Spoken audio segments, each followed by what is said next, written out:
Hey, everybody. Welcome to the Webfor Marketing Podcast with SEO being our core focus today. I'm excited to have you guys back. Today, we're going to be talking about all things local SEO. And of course, we have our local SEO expert, Michael Cortez, with us. You want to say hi, Michael? Hey, yeah, one of my favorite SEO subjects, local SEO. Excited to be chatting all things related to local. So, yeah, this will be a fun episode, and we have quite the agenda to get through. So looking forward to digging in. Yeah, let's start with the torrid gossip of Google always changing their Google. It was like Google Places, and it was Google Business, Google My Business. Now what is it? It's Google Uh, Business Profile. What the heck? That's this has been such a big adjustment. Oh man, I think everybody in the industry is feeling that same feeling you have right now, Kevin. It's hard. I mean, GMB just kind of rolled off the tongue, right? yeah, You were saying GMB, Google My Business, just kind of rolled off the tongue, and it's quite the adjustment to be like, no, it's Google Business Profile, GBP. yeah. So no, it's takes some time, but you'll get used to it. Still very important on the local SEO front, obviously, whether it's GMB or GBP. But yeah, no, excited to talk more about that. Yeah, that's awesome. So where do you want to start today? There's so many topics, obviously, on the local SEO front that we could be, Yeah, yeah. you know, I think well, as you mentioned, I think the one of the most important areas that we should be talking about is Google Business Profile. So let's dig in a bit more there and chat about maybe some new news that's going on and maybe what business owners should be thinking about when they're looking at Google Business Profile. yeah. So well, I guess first, because obviously we have a varied audience of different, we have obviously people who are experts, know everything about it, but Marketers, just, yeah, yeah, just the very basic version for the uninitiated. What is Google Business awesome. Profile? Yeah, and I actually want to share ours. So let me share this Cool. my screen really quick. Um, For those that are listening on audio only, Michael is going to show a little visual, but you can also just search up Web for Vancouver WA, and you can see what we're yeah, seeing. absolutely. So that's what I've done here. I've just typed in our brand name, Web4, and over here on the right hand side, not to be confused with a knowledge panel, you'll see the Google Business Profile panel. So this is really the forefront of local SEO. I don't believe I can understate or overstate the importance of Google Business Profile for local businesses, multi-location businesses.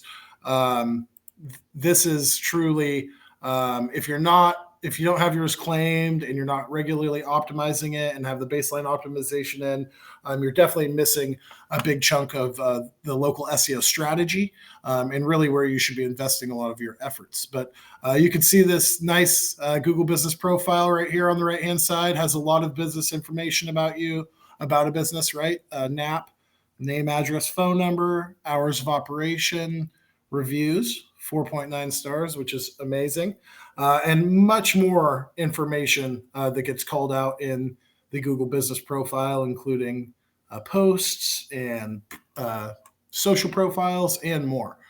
So yeah, this is what we're talking about when we're talking about a Google Business Profile, and that's a look at Web4s right there.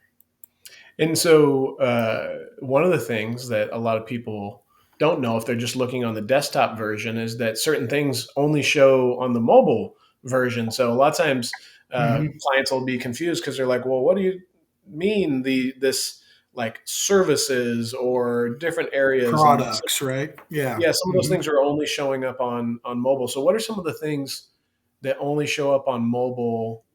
Definitely services, products. I think there's something else I'm thinking of too that Yeah, well, the mobile is going to look like a much different format because they use tabs rather than one long yeah, panel. So they actually break it down into tabs that you can cycle through. So you have insight into products, you have insight into attributes, like if you're LGBTQ plus friendly, or if you have ADA accessible bathrooms and ADA accessible entrances, and So they have a lot of highlights about the business, right? As well as really just additional details. Yes, like maybe menus if you're a restaurant, right? It all Oh, yeah. depends. Yeah. It can definitely vary depending on what industry you're in, Yeah. because some industries, for example, don't have accessibility to posts, to Yeah. Google Business Profile posts. Caught myself. We're safe. We're safe. They don't have access to posts, whereas some do. So it kind of depends on industry what you're going to see in those panels a little bit. And you started by talking, not saying you can't overstate the importance of it. Um, and for those that don't know, it's because Google Business Profile is in local searches. When you have the map pack show up, it's one of the number one ranking factors, isn't it? Yeah, exactly. You hit the nail on the head there, Kevin. The amount of real estate that the local pack takes up in SERPs in any sort of locally modified search, right? So if you're searching for uh, tires near me, or if you're searching for pizza near me, or if you're searching for pizza Vancouver Wa, those are odd searches, but anything with a locally relevant search.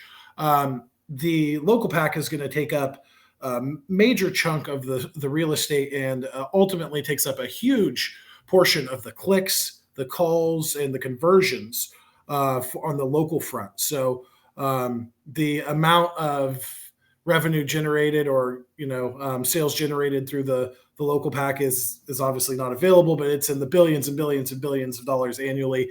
It's absolutely crucial for local businesses to be focusing on their Google Business Profile optimization.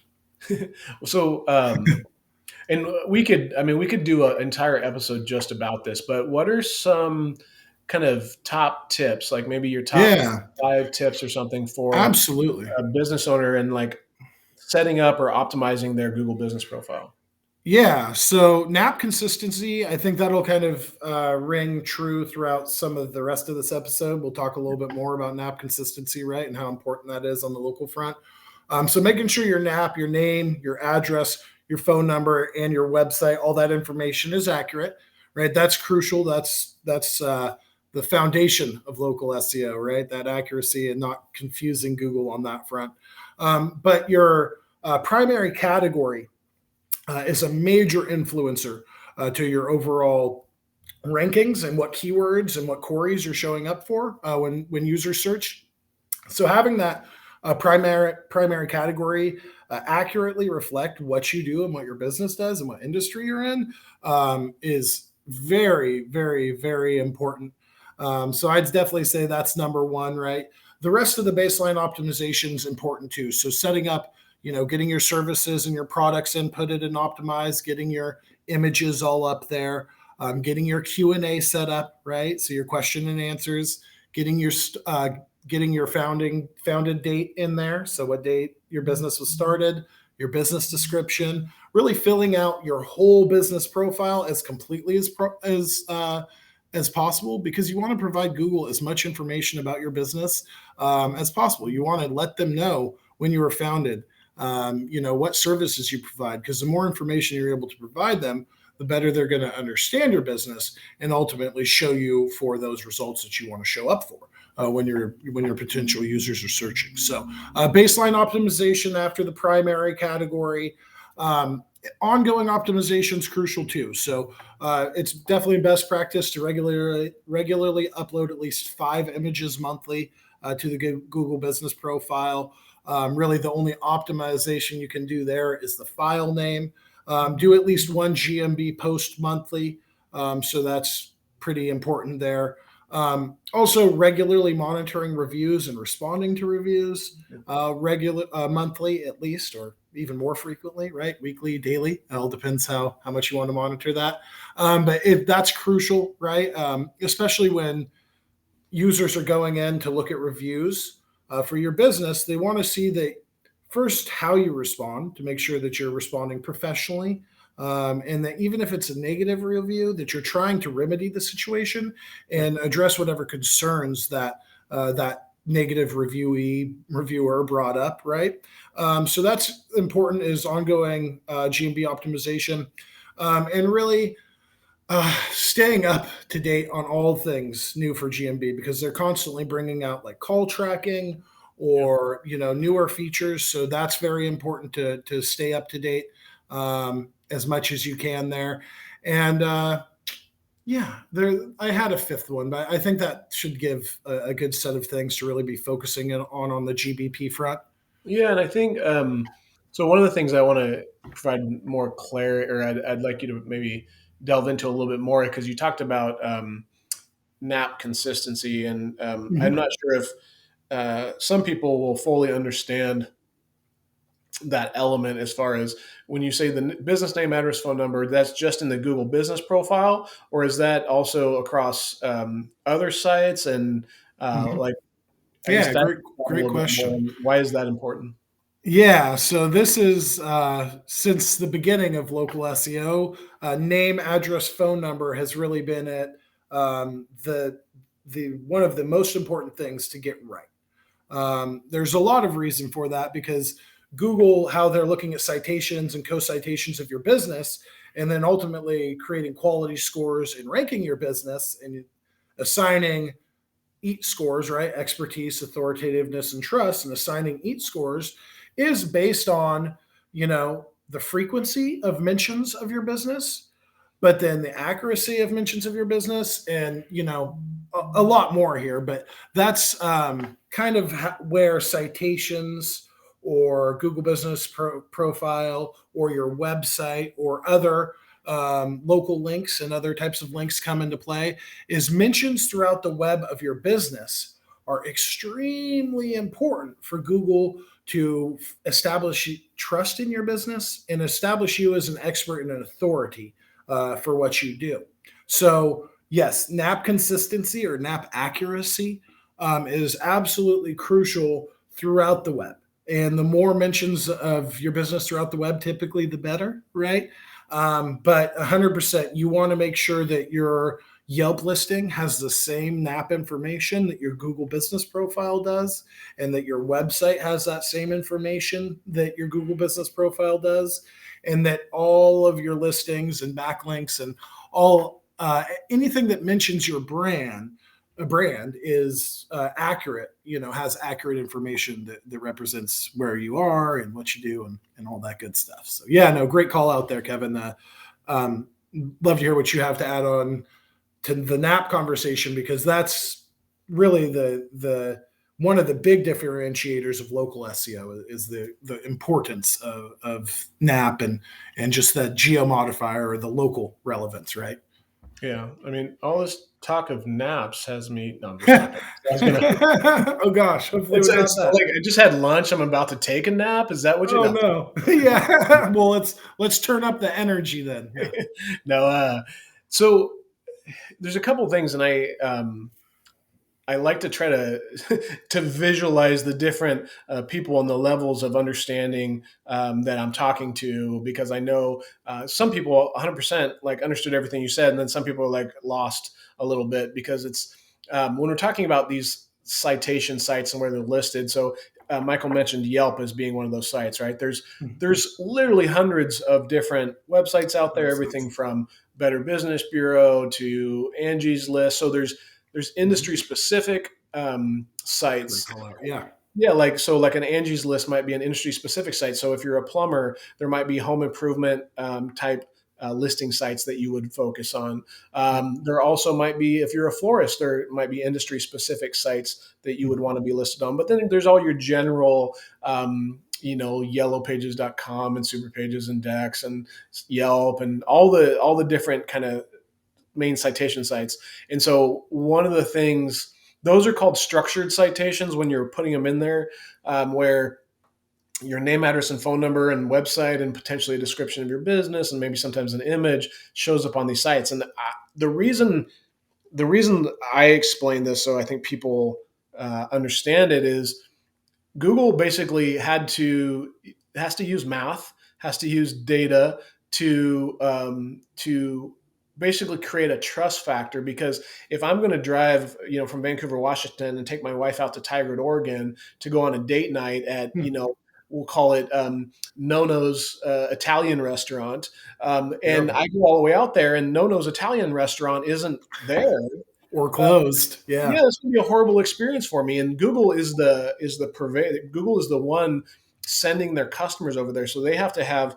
How do we trust that this information is accurate and that our customers are going to have a good experience? So they basically look at, okay, consistency of the name, address, phone number is a trust factor, because if it's inconsistent, that would lower our trust. It means maybe they've moved, and our ability to say, hey, they're at this location has dropped to some extent. So you have the quantity of citations, then you also have the quality, because there might Absolutely. be some sites that are like not high quality, but then you look at the quality sites and it's like, is it consistent across these quality sites, right? So Yeah. both the quantity and quality of those citations, and then your own Google business profile, like how engaged are you with it, with reviews, are you responding? All those kind of things come into play to allow them to have a higher level of trust, because they're basically, it's like you referring your customers to a business. If they're not having a great experience, how long are you going to do that for, right? Not very long. And so Google's trying to anticipate, are they going to have a good experience, and then they'll rank you more if the customer's query matches your business, not only from the category and your description and your website, but also the reviews and what customers left. Because if you're like looking for the best lasagna, well, Nono's Italian restaurant, there's all these reviews about best lasagna, right? So there's different elements that kind of come into play there, and maybe that was a little longer than No, that's a great addition, and to add to your point on industry as well as just major citations, right? Another locally relevant citations. So, say Portland, that could be a local Portland Chamber of uh, Commerce, or Chamber of Commerce site. Yeah, exactly. Or a local Portland industry relevant site, right? Maybe a local industry certification or organization that you're part of. Those are also very crucial citations or references, mentions of your brand that you definitely want to be establishing. So, great point there, Kevin. Yeah, no, citations are crucial, and I think to go in line with that, data aggregators, which is something I don't think we mentioned too much on, is also ties into citations, right? And those can be also very influential for your brand. Didn't know if you wanted to go into too much depth there, because I know it yeah. can get quite fusing. Well, I think it's really important that businesses understand that data. So one of the challenges with local SEO is uh, data is being scraped and collected across the web constantly, and so when you start to get bad information out there, it gets reduplicated and picked up and put in other places. And so part of cleaning up this data ecosphere is focusing on the high quality ones, and then also making sure that the data aggregators, which submit to sometimes thousands of different sites, you have like your Info USA and Localese and uh, Axiom and Faction. Well, I'm forgetting some of them now because I think one of them changed names. But Yeah, they were required. I actually have a chart. Maybe this can help oh, cool. clear some things up. I think this is Moz's chart from a couple years ago, so it Oh yeah, yeah, might not be quite up to date, but yeah, this could help. yeah. So Axiom, so Info USA or Info Group, New Star Localese, and then Factual. So I think I got them right, though. I think one of Yeah, their names has changed since I then. think But Foursquare acquired them. Yeah, yeah, oh, gotcha. So these you update your business name, address, phone number, information with that provider, and they actually distribute that to thousands of sites. So it's kind of like that's the top of the stream, where that data stream then flows down to these thousands of sites. But you also want to manually claim the high authority ones, as opposed to just letting this update it, because that's a Mhm. factor that comes into play as well. So I mean, that's all I would really think we would want to touch on Yeah. there. I don't I know. I mean, agree. yeah, we could go into more detail, but I think it's a that kind of gives a overview of a little bit about that. I do think so. So Google Business Profile, and your local listings, your citations across all these other sites uh, are really important. We talked about the importance of reviews. What about, how does your website come into play as far as on page local optimization. SEO goes. Yeah, Yeah, yeah. absolutely. Well, man, there's so many directions we could go with this because, man, there's a lot to unpack here. First, obviously your website is a representation of your brand. Yeah. So it should clearly represent your brand, what you do, as well as call out, who started the business, who are partners in the business, what affiliations do you have, what organizations are you partnered with. So that's just talking from a brand perspective, right? You want to make sure that your website's clearly communicating your brand, and that ultimately is going to help Google better understand things, right? So just a little golden nugget of knowledge there right off the bat. But as far as directly on the local SEO front, right, on-page optimization of your website is crucial. One of the biggest areas, and I think we could probably start here, is if you are optimizing for local SEO, making sure you have location landing pages, whether you're a multi-location business or a single location business. That is absolutely one SEO tactic or strategy that you need to be employing is you need to make sure you have an optimized local location landing page for each city that you're serving, right? Yeah, I think that is huge. Obviously, we could spend many episodes just talking about on-page SEO. Mm-hmm. But what are like when I think about um, local SEO and when I think about how the site comes into play, because we know when you're doing searches, and for those who don't know, sometimes when you're doing searches, you'll see that Google and the Google Map Pack, they'll say the website mentions X, Y, and Z, right? Mm-hmm. Um, so, so they're looking not only at your listing, but then they're also looking at the website because it they're trying to be hyper specific because if a person looks specifically for the best lasagna and it's like or like actually Michael's a fan of eggs benedict as well Love but them. where I often see it is when I'm looking for best eggs benedict and I'm looking through the listings and it's like the website mentions eggs benedict as well. Mm-hmm. It's not only a trust factor for Google but it's a trust factor for me as well because I'm like I've gone to places and it's like, oh, we don't do that anymore. Or we only do it during brunch or whatever, right? And so Yeah. that information helps provide. Validate. Yeah. Yeah, so all that, like the title tags, the like what else? I mean, there's so many things, and I think maybe we might be getting too deep if we Yeah, go. I think we could, like you said, we could have a whole separate episode on just on-page optimization. Absolutely, but there's definitely, yeah, some best practices we could talk about.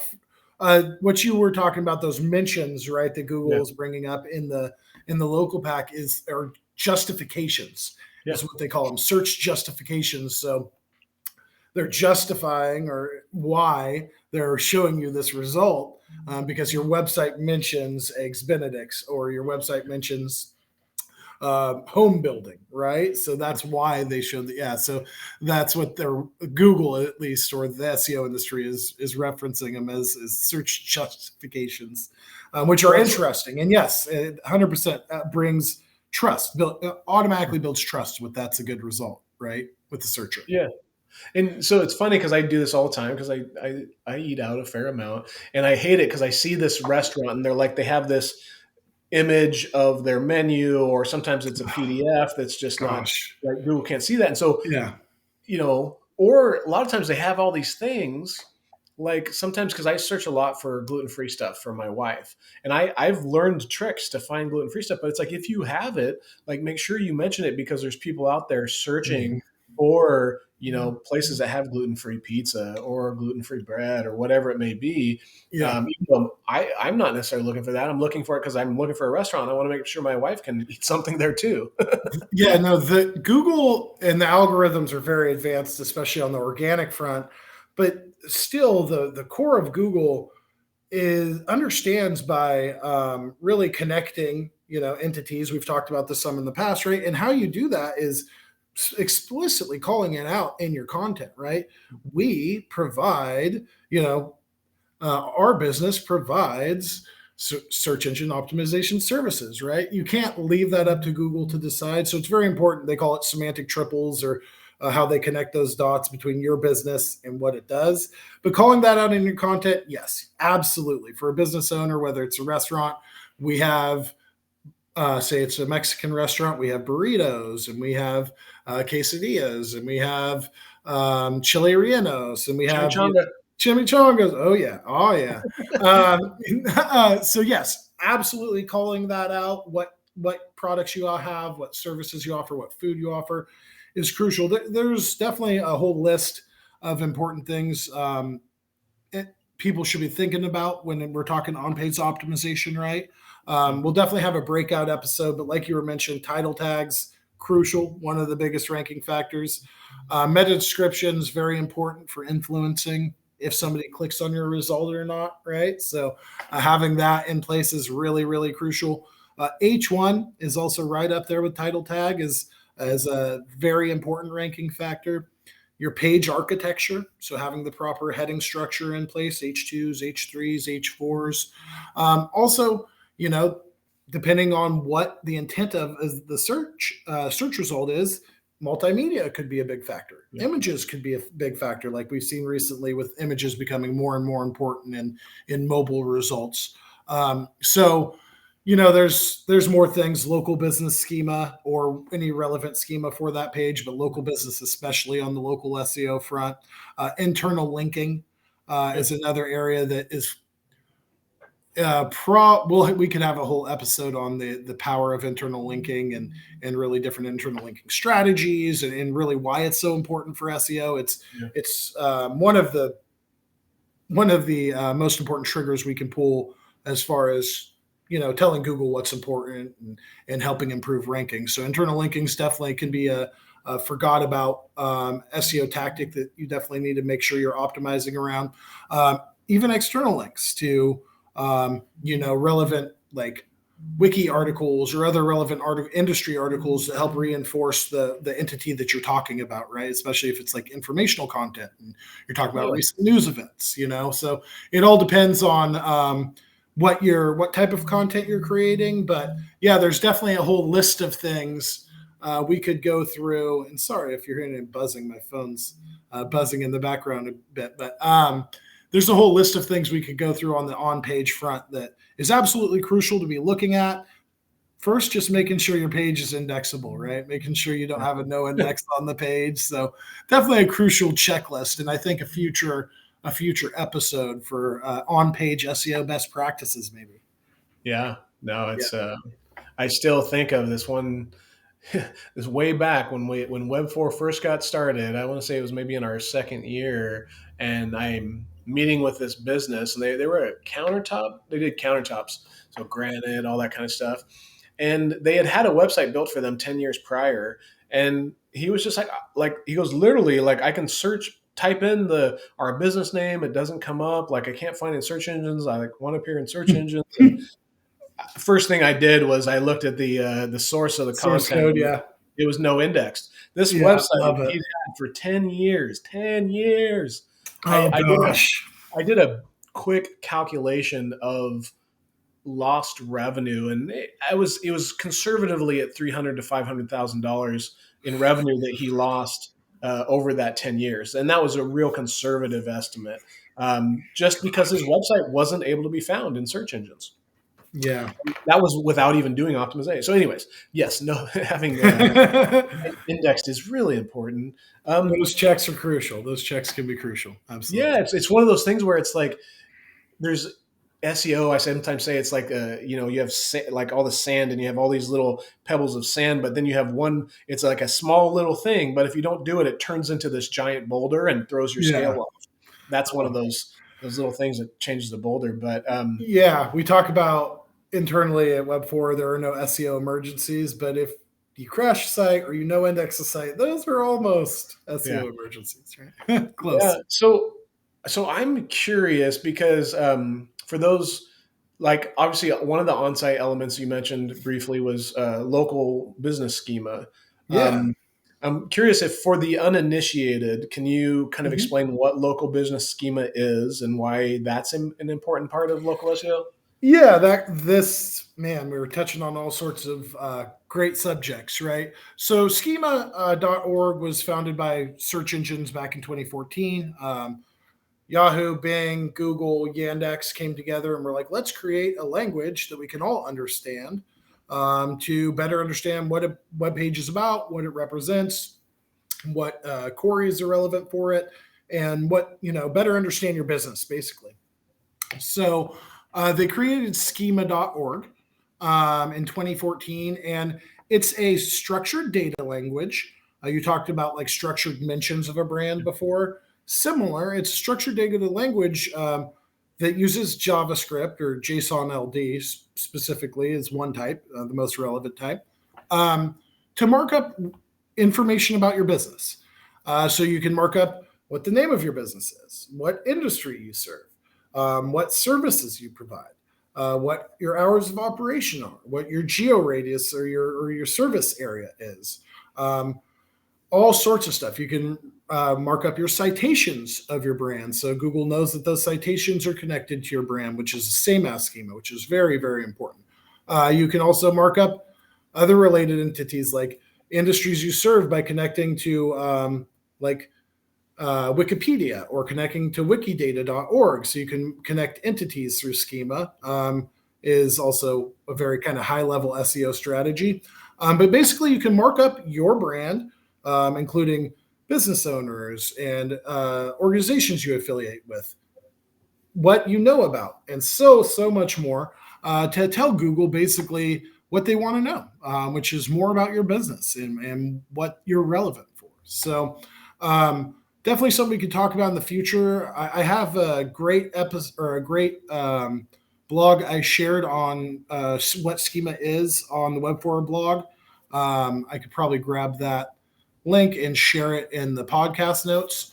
So definitely refer to that if you want to learn more on schema. But for local business, it is very important. There's a specific type of schema called local business schema that's specifically for marking up where you are, your NAP, in your relevant citations and your who owns the business and all of that important, crucial information for Google. So for the small business owner, is this something that appears on the site that it's all over, or is it like in the code? Yeah, this would be code that would be added to the head of a location landing page or maybe a home page or your about page. You'd have like about page schema or FAQ schema, depending on what content you have on a page. It all depends on, what your content is and what you're trying to mark up. But yeah, this would be added to the head of your page via code. There are some plugins that can help automate some of it. You can't necessarily do advanced type local business schema, but there are some paid plugins out there that will help you automate schema a bit. But if you're listening to us and you're like, oh, what are they talking about? I just want somebody else to do this for me. Please contact us, the local SEO experts at Webfor. We are happy to do all of this for you and more. We'll chat more. But I just want to mention that because I don't want to cause any confusion around schema or just make business owners or whoever's listening feel like they have to be some advanced level coder in order to execute SEO correctly. So that's not the case. Yeah, I once had a neurosurgeon, and he's like, yeah, brain surgery is not that complicated to me, but what you do is. And I was like, that's a different perspective. I never really thought about it. A different perspective. Yeah, right. Because he's like, because he does it all the time, and so to us, he's like, that's not my expertise. Like I just have you guys do it. 100%. Yeah. My one of the things we briefly touched on recently was how user behavior like comes into play. Yeah, this is kind of, I think, Click-through rate and debated subject, right? Because Google says, no, we don't do anything with click-through rate. Google's a liar. Dwell time, and the whole SEO community is like, yes, you do. It shows right here in the data. So, this one I do struggle with a bit as far as obviously Google's not going to tell us what's in their algorithm, so that's not what we should expect. But I do, it's like, okay, well, there seems to be some correlation with click-through rate and dwell time, and influencing rankings in the local pack, right? Sure. And there's some great studies out there by White Spark, which I think you have a buddy over at White Spark, right? Yeah. And Bright Local on this exact subject. They have the top local SEO ranking factors. Should drop that link too, but I don't have it handy right now. They have that. They mention behavioral factors in there, like CTR and things like that. So definitely there seems to be a correlation, but Google's never came out and said, hey, we're looking at how many people are clicking on your listing. We're looking at how long people spend on your listing. And that's factoring into the algorithm. So what do you think about that, Kevin? So here's my my thought is so I always look. So I start from a behavior standpoint. Is what is their intent, and their intent is to um, provide a great experience for their customer, Mm-hmm. and also monetize that for shareholders, right? And so, and part of the reason they want to provide a great experience is because if they do that, then the person will keep coming back, and so they can monetize it for shareholder, right? So Yeah, there's absolutely. that a really important aspect, and so they're going to use and test most any element that they can that helps create um, a better user experience. And they've already done a lot that alludes to this fact. When you think about, I still have it. I don't see it as much in the wild anymore, but the scores, like I in my Google Maps app, I go in and I create my own custom edits, and so I can Local see. guides. Yeah, well, there's the local guides, but then there's also like selecting like your preferred meal. You can select preferred meal types, and Mm-hmm. you can Oh yeah, select like based on the restaurants you've liked and reviewed and all that kind of kind of stuff. that personalization factor. Yeah, they Yeah, say other people that you like this that reviewed that have also reviewed this that have similar yeah, interests, right? yeah, So if you start taking some of that and go, okay, well, what Google usually comes out and says, and they're very clear about, is no, we don't use click through rate, or we don't use this interaction mm-hmm. for the ranking. Yeah, But that doesn't mean, and like, so this is always the thing I clarify, that doesn't mean that they don't use a combination of many different data signals that they are somehow calling, and maybe internally they call it um, a clicks user, per. like a Yeah, user correlation, or like a user user, acquisition or something. Yeah, like, no, so that's absolutely. I'm trying to think of the term they where they cohort. So they might have it like, it could be like a user cohort, like trust factor or something like that, meaning that similar users that saw this interacted with it more deeply. Mm-hmm. And so we may think that this user may find value there too, right? Yeah, Like I, as a like thinking about this is like that's something I would start to think about, is how can yeah, I use cohort analysis, groups of users that have similar interests and similar patterns. How mm-hmm. can I use that to make a better experience and personalize it more for the user? So saying no, we don't use click through rate is true, but it could also be true that that becomes part of a deeper analysis. We're like, well, we use a group of factors that flow into this overall, and then then Yeah, there's the whole aspect of when they give their machine learning analysis. They sometimes don't know what's in the black box, so they can tell you in certain no, cases what's absolutely. actually being factored into that all the time. So Yeah, my you make a my great point. assumption is that it does play a part.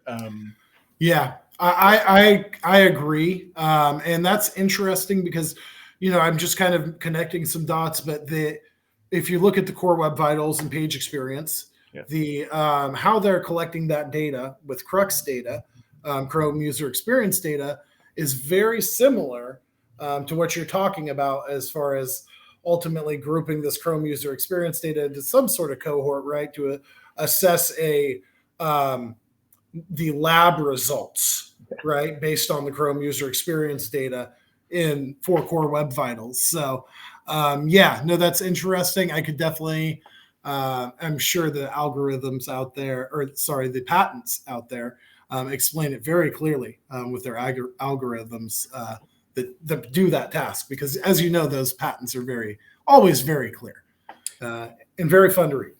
Yeah, I find some of them really interesting. I love some of the ones that Absolutely. tells you how. I mean, like I've been saying this, and I will keep saying it, is that Google has been doubling down on user experience for, I mean, since 2010 when they first announced that load time was a ranking factor, right? So they want you to game user experience. And so they'll Mm-hmm. tell you certain elements that are like, okay, this is an okay area for them to game. We want them to game this as much as possible, right? To create this great Yeah, user experience that makes it better from our standpoint. 100%. But it kind of leads into one of the things that we're talking about that just flows right into personalization as a whole, and really understanding like how personalization, our search history, our geolocation, the specific device we're using, Mm-hmm. where we're at in the search session, all these different elements, like how that comes to play. And obviously, this is another one where we could really A lot to unpack. dive. Yeah, Yeah, because I think they're, especially with mum and all of the advanced machine learning algorithms, I think this has only going to become more and more relevant. Even on the local SEO front, we're seeing that more on the organic front right now, but it's definitely going to eventually come into play on the local front as they continue to invest in things like e-commerce and things in Google Business Profile and grow out the local algorithms. Um, the first thing I wanted to say, which is connected to personalization, was I think we mentioned in a past podcast episode was Google's recent patent they had around user specific knowledge graphs.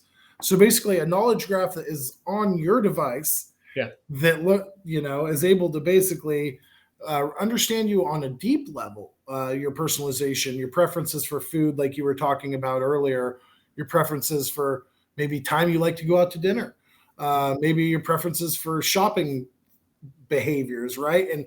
And also your loved ones, what they like to do, and because they have user specific knowledge graphs, and they're able to use all this data to really create a very personalized experience, anonymous data, of course, like you're saying, to create a very personalized experience that is going to really, I think, take local SEO and really just search engine optimization to the next level as yeah. these things continue to advance with machine learning algorithms and all of that. So, yeah, no, interested to hear your perspective, but I think personalization is going to continue to kind of grow and grow as far as an important ranking factor for local SEO. Oh, 100%. So two things. One is the having it on device is a critical shift that Google has to make in order to thrive in the future. And I think it's a good one because there's been a lot of focus on privacy, and this helps them achieve both creating a great user experience by being able to personalize and have that specific information, but give the user control of their data. And with obviously devaluing or going away with cookies, and I think they've extended what to Yeah, 2023 now. yeah. So it's really important that they kind of make that move. So back in technically it was 2014, maybe it was early 2015. I first started talking about some of the macro trends that were going to drive digital marketing. A lot of this was in search, but overall, as a whole, it's kind of just the macro marketing, digital automation, technology element, like what's going to drive that. And it was called the three Ps. And it was personalized, predictive, and proactive. Uh-huh.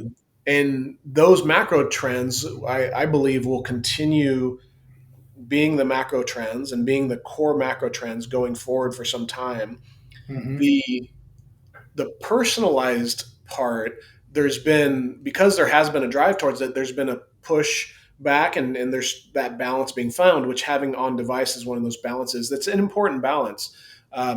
for user privacy, and finding that balance between, like, I want a good user experience, and I'm more open to I'm more open to my information being out there. Maybe I'm not that much a younger generation, but the younger generation is even more open to their data being out there to some extent.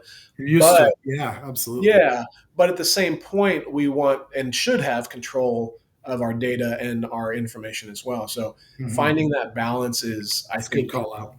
yeah, I think it's huge. But so for those, for some people aren't as aware, I want to just mention kind of at a short synopsis of, when you're looking at search results, most search results you're looking at are not, someone else who's looking at the same search results aren't seeing the same thing. And the reason being Hmm. is because of personalization. Is Google is, or Bing, or whatever search engine you're using, is trying to provide results that are more relevant for you. And a lot of times they're looking at the past searches you've made, maybe in the recent session you've made. So you may have done a search and you changed your search because you didn't see anything, and you changed it to something else. And then you do another search. And so Google will actually start to change up results, potentially depending on what you're searching for, so that they can help find what you're looking for. And they see about 15% of the queries each day are brand new, right? And so they have to figure out a way to kind of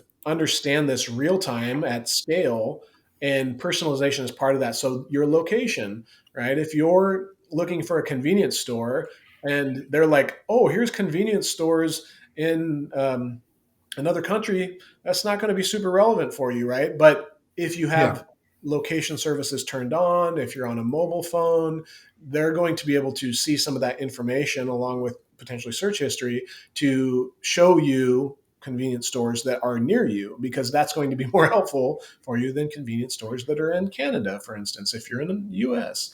So there's Yes. all those kind of things that I think are an important element to understand, and it goes quite a bit deeper than that, but that's the surface level. Yeah, no, you make a great point. And yes, I think the local SEO community would probably have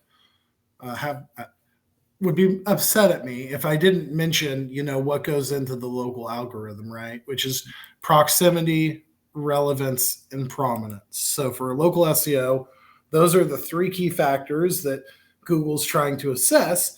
And one of those things, two of those are directly tied to this personalization aspect, right? Which is proximity.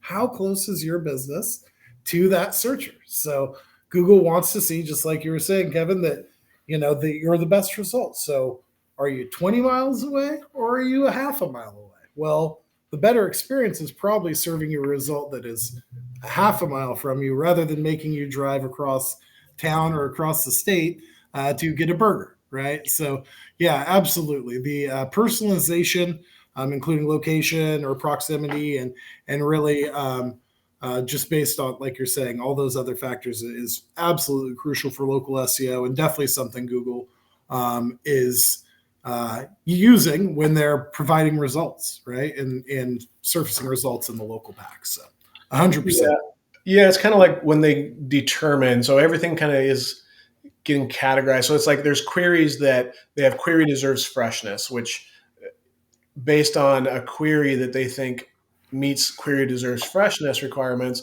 they're going to provide more recent results, more relevant, timely results based on query deserves freshness. So query deserves proximity, there's going to be different ranges on that. You might have a business you're looking for that are contractors that often come to the business, or you might be looking for an attorney, which you might be willing to travel farther for, whereas a dry Yeah, cleaner or a convenience store, might be right down the street. So you're going to have kind of a range of by industry. Yeah, great call things that out. are based on the industry. Well, so Absolutely. I know we've touched on a lot of topics. One thing that I think would be important to briefly mention is, so we have a number of clients that, I mean, they have, like, one of our clients has over 300 locations, and we have clients with 100 and some locations, and then we have clients with locations in 24 countries. When we're talking about like multi-location SEO, Mhm. and we probably should break this out into its Oh, yeah. whole separate episode, and just kind of dive into some of the best practices here Agreed. as a whole. But um, because you start to become there's elements that are like more process focused, and you have internal. So Hmm. when you're working with larger companies like this, they sometimes have internal teams and creating process. There's a lot of different Yeah. nuance at that level, and so anything for some of those people that have multi locations. That I mean, obviously, as you go from 3 or 4 locations to 300 locations, there's big differences, right? But Yeah. Absolutely. No, great question. Really, SEO at scale yeah, is really key there, like you're saying, because maybe you have 1,000 location pages throughout the globe, yeah, and you want to make sure that you're able to scale your local SEO efforts to be able to continue to optimize all your GMBs regularly, right? Your Bing places, which is something we didn't even touch too much on. yeah. Being able to get have your 1,000 location pages optimized and testing your rankings and monitoring that, right? So there's a lot that comes into play on being able to scale your local schema across your 1,000 locations and Yeah. um, much more scaling your citation. It's really SEO at scale at that point. So automation becomes big. Yeah. Um, but really, like you're saying, it could be your multiple teams could have to be working together to really execute SEO strategy, and that's where um, we come into play as Yeah. local SEO experts, and especially multi-location SEO experts. We have a lot of brands that we help, uh, do this at scale successfully. And yeah, if you have questions and you listen to us and like, well, I just need somebody to do this for my business, like give us a call, drop them by our site. Yeah, no, it's definitely something we would be happy to talk more with you about. So like if we're like I'm thinking of like the agenda in my mind of like, oh, first, what is multi-location SEO? And then you Yeah, have like data, because you're in a position to get very clean, making sure you have clean data and getting the processes around that data. Sometimes like some of the enterprise clients is challenging there, but you have that data and you have like bulk uploads, as far as being able to do bulk uploads of many locations at the and template level, making yeah, edits across all 1,000 location pages. There's yeah, definitely strategies. efficiencies. Yeah, efficiency. Yeah, Yeah, yeah, there's that's important. efficiencies that can be done there, and then there's all your location pages, and then there's responding to reviews at scale, and Yeah. then then there's posting. So there's all these different things. So that's Hmm. a topic for another episode. But man, I Yeah. after all this, and I kind of want to take a nap. I'm just Well, my all brain. that nap chatter that makes Yeah, sense to me. That adds up. But yeah, no, definitely subscribe to the Webfor Marketing Podcast. We'll be chatting multi-location SEO in the future if you want to learn more. Yeah, this was a fun episode, Kevin. yeah, same, Michael. I really appreciate it. But and thanks everybody again for listening, and we look forward to chatting with you soon. Feel free to kind of comment or on YouTube, say hi, ask questions, reach out to us at web4.com. So with Until the that, next episode. all right, Bye. bye, Yours was better. Yours was better. Okay. bye.